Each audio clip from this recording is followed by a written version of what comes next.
আসসালামু আলাইকুম ভিউয়ার্স, আশা করি সবাই অনেক ভালো আছেন। তবে চলে আসলাম আপনাদের মাঝে নতুন একটি ভিডিও নিয়ে। আজ এই ভিডিওতে আপনাদেরকে দেখিয়ে দেব আপনার অ্যান্ড্রয়েড মোবাইল দিয়ে সব নাম্বারে কল যায়, কিন্তু আপনার অ্যান্ড্রয়েড মোবাইলে একটি নাম্বার থেকে কল আসে না। তো কল দিলে ব্যস্ত দেখায় অথবা কল দিলে অটোমেটিক কল কেটে যায়। তো আপনার মোবাইলে ব্ল্যাক লিস্টের নাম্বারটি আপনি রাখেননি, তারপর আপনার মোবাইলে কল দিলে আসে না। তো এরকম সমস্যা যদি আপনার অ্যান্ড্রয়েড মোবাইলে থাকে তাহলে কিভাবে আপনি এই সমস্যার সমাধান করবেন, তো তার পুরো প্রচেষ্টা আজ এই ভিডিওতে আপনাদেরকে দেখিয়ে দেব। সো ভিডিওটি কন্টিনিউ শেষ পর্যন্ত দেখতে থাকুন। তো আপনার অ্যান্ড্রয়েড মোবাইল দিয়ে কল যায় সব নাম্বারে, কিন্তু আপনার অ্যান্ড্রয়েড মোবাইলে একটি নাম্বার থেকে কল আসে না।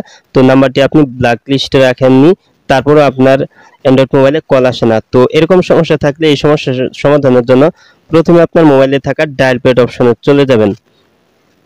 তো ডায়াল প্যাড অপশনে আসার পরে এখানে আপনি ডান পাশে নিচে আপনার কন্টাক্ট লিস্টে টাচ করে দিয়ে আপনার মোবাইলের সেভ নাম্বারে চলে যাবেন। তো আপনার মোবাইলের সেভ নাম্বারে চলে যাওয়ার পরে এখানে আপনার মোবাইলের সেভ নাম্বারগুলি দেখতে পারবেন।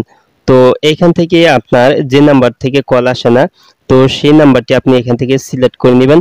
তো নাম্বারটির উপর টাচ করে দেবেন অথবা নামের উপর টাচ করে দেবেন। তারপরে এখানে এরকম ইন্টারফেস দেখতে পারবেন। তারপর উপরের ডান পাশে থ্রি ডট আইকনে টাচ করে দিবেন। তো থ্রি ডট আইকনে টাচ করার পর এখানে আপনি অনেকগুলো অপশন দেখতে পারবেন। তো এখানে দেখতে পাচ্ছেন আপনার এখানে আনরাউট টু ভয়েসমেইল দেখাচ্ছে। তো এখানে আপনার যদি রাউট টু ভয়েসমেইল করা থাকে তাহলে আপনি এখানে আনরাউট টু ভয়েসমেইল অপশনটি দেখতে পারবেন। তো এখানে আপনি টাচ করে দিবেন। তো আনরাউট টু ভয়েসমেইল হয়ে গেলে কিন্তু আপনার সেই নাম্বার থেকে কিন্তু কল আসবে। তো কল দিলে কিন্তু এখন আর ব্যস্ত দেখাবে না।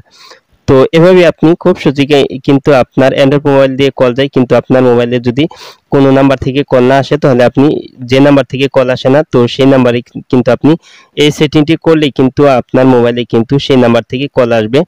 তো আজ এই ছিল ভিডিওটি শেষ পর্যন্ত দেখার জন্য আপনাকে অসংখ্য ধন্যবাদ। ভিডিওটিতে অবশ্যই লাইক দিবেন, আর কিছু জানার থাকলে কমেন্টে জানিয়ে দিবেন। আর আপনি আমার এই চ্যানেলে নতুন ভিজিট করে থাকলে এরকম ইন্টারেস্টিং ভিডিও পেতে অবশ্যই ফেয়ারটেক ভিডিও ইউটিউব চ্যানেলটি সাবস্ক্রাইব করে পাশে বেল আইকনটি বাজিয়ে দিবেন সবার আগে নতুন ভিডিওর নোটিফিকেশন পাওয়ার জন্য। তো পরবর্তী ভিডিওতে আবার আপনাদের সাথে দেখা হবে। ততক্ষণ পর্যন্ত সবাই ভালো থাকুন। আল্লাহ হাফিজ।